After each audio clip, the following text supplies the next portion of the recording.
Thank you for browsing page 121. Today we're going to take a look at another race from Star Frontiers. I love Star Frontiers. This is such a fun game. We're going to take a look at the Vrusk, an insectoid, centaur, Kukri wannabe kind of monster. Sorry, not monster. Race. I always do that. But from the Star Frontiers game. This was a fun game. I don't know if you ever had a chance to play it. This is a lighter rules type of game other than Traveler, where you can just kind of let your hair down. It's rules lighter. It's everything is just a little lighter. It's got more flavor of Gamma World to me. At least that's how we always played it. I have to admit, I've never GM'd a Vrusk player, a Vrusk character. I had some as NPCs in various games, but I've never had a player actually play it.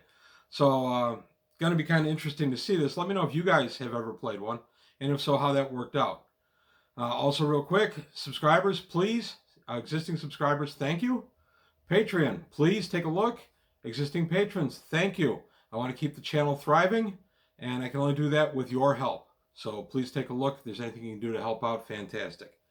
Back to the important stuff today. From the Star Frontiers game, a look at the alien race, the Vrusk. Okay, I've been calling these creatures the Vrusk. I've had players call them Vrusk, and looking at V-R-U-S-K, I suppose it probably is Vrusk. I don't know why I started calling them Vrusk, I just did. So their physical appearance and structure. Vrusk look like large insects. 8 legs grow from their abdomen, 4 on a side. The torso is humanoid and has 2 arms connected at the shoulders. The head is above the shoulders. Vrusk hands are circular pads with 5 fingers spaced evenly around the edge. Vrusk's shoulders are double jointed, so they can rotate their arms in full circle without straining any muscles. They can reach any point on their abdomen or behind with their backs with ease. Imagine being able to just reach over and scratch your own back. That would be so wonderful. I kind of like these guys. I always thought that when they were developing this, they were looking at Traveler and saying, okay, they have the Kukri, which are the centauroids, the half human, half horse, if you will. Not really, but so they said, we need something like that. So they made the Vrusk. The Vrusk body is covered by a carapace, hard shell. This shell is jointed at the Vrusk's elbows, hips, knees, etc. The carapace protects the Vrusk from bruises, cuts, scratches, and other minor injuries. Unlike insects, Vrusk have an internal skeleton to support their bodies. Young Vrusk have a blue carapace with bright orange near the joints. As the Vrusk gets older, the carapace changes to dull green with yellow joints. Vrusk have large eyes, which are protected by hard, clear covering. Right there, you get a nice look at the eye covering. The mouth is surrounded by 4 small eating mandibles. Right there. The 2 larger mandibles hold food while the small ones tear it apart and place it in the mouth. Vrusk are omnivores. Vrusk have lungs and breathe through their many small nostrils under their abdomens. This arrangement makes it difficult for Vrusk to swim. So they breathe through their bellies. Yeah, I imagine that would make it tough to swim. Senses. The Vrusk have very good color vision, but they see more in the short wavelength of the blue and ultraviolet light than humans do, and less in the long wavelengths of orange and red. Their sense of smell is centered on their antennae and is slightly better than humans. They can touch with their antennae. Their hearing is about the same as a human's. The little antennae up there. Vrusk speak by combining clicks produced by their mandibles and buzzes produced by a plate in their mouth. Interestingly, it doesn't state if they can speak Galangic or whatever their common tongue is. It just says they speak by making these clicks and stuff. I've always just played it that they just they can understand it as well. It's just easier for play. Like I said, I've only ever used these as NPCs.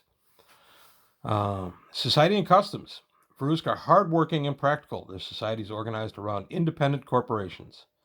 To a Vrusk, the company he works for is his family and his nation. The company determines everything about the Vrusk's life, who he lives with, what his job is, where he travels, etc. Vrusk give their company name before their personal name.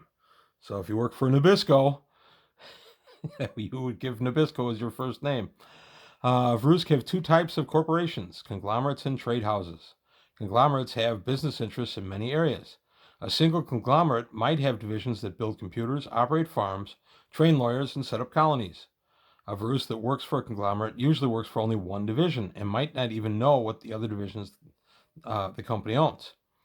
Trade houses, which are more common in the frontier, specialize in one type of business. Because all Vrusk working for a trade house do the same work, trade houses usually work together. For example, a trade house that builds farming equipment would hire accountants from an accounting house to keep their financial records. Business between companies is regulated by laws that are so complex, no one besides Vrusk has ever fully understood them. Kind of convenient. Vrusk also love beauty, harmony, and order. The goal of most Vrusk is to become wealthy, collect art, and live in peace. Their love for beauty makes them unwilling to get into fights that do not involve their company. However, Vrusk that are defending their company will do anything to remove the threat permanently.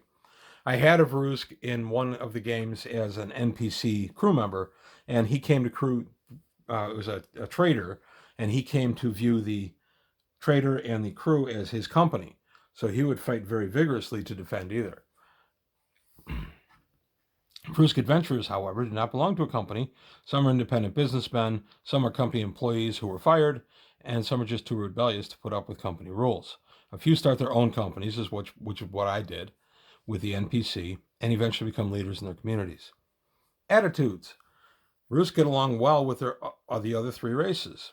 They respect the Azarian custom of choosing a life enemy and feel at ease around Dralicites because they are careful and skillful planners, though they are annoyed by the Dralicites' sense of humor.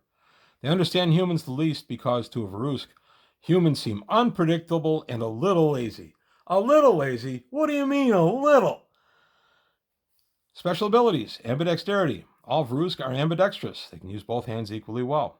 Players with Vrusk characters do not need to choose whether their character is right or left-handed. Vrusk can shoot weapons, throw grenades, write, catch, or grip with either hand.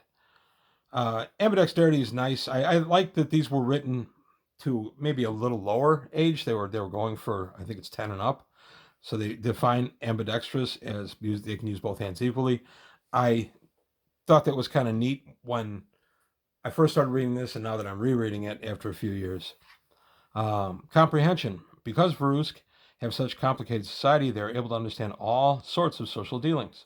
All Vrusk characters start with a comprehension score of 15.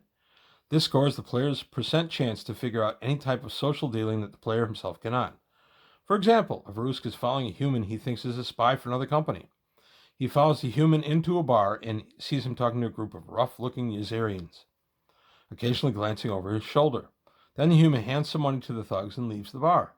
The Vrusk player is not sure what the human was trying to do, so he tells the player he wants to use his comprehension ability. If the player then rolls 15 or less on die 100, the referee will tell him that the human paid the Azarians to attack the Vrusk if he tried to follow the human from the bar.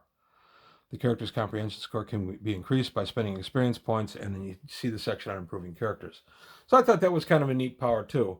I like the idea that they are actually pretty skilled at social situations for the most part, but you also have a default where if you're a young player, or your player in general, isn't be young, if your player just can't figure out what it is that the social interaction means, he can go ahead and he can throw a percentage, and the GM has to give him some insight into it. I thought that was a pretty neat mechanic. Again, I appreciate these rules were written for mostly younger kids in the early 80s who were just getting into D&D and looking to branch out from dungeons and do something else. So that's what this game was designed to do, is be a gateway to the stars for you. I enjoyed Star Frontiers quite a bit. We played it in the 80s and the 90s. I liked it. I remember the 90s campaigns very well, but I don't remember the 80s campaigns very well. And if you followed my video, you know I've had a concussion or two here and there, and I've lost some memories. And that's one of the memories I've lost, was a lot of the 80s games of Star Frontiers.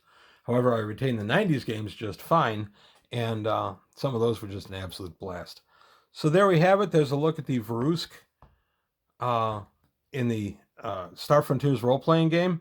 The next one is the Azarians, and then we look at the Sathers or the Sathers, which are the bad guys of the scenario. So I've got two more of these races to take a look at, and then maybe I'll take a look at some of the other aspects of Star Frontiers. So let me know what you think. Please leave some comments below. If you liked the video, please like and subscribe. And I want to thank you for your time, and I'll see you next time.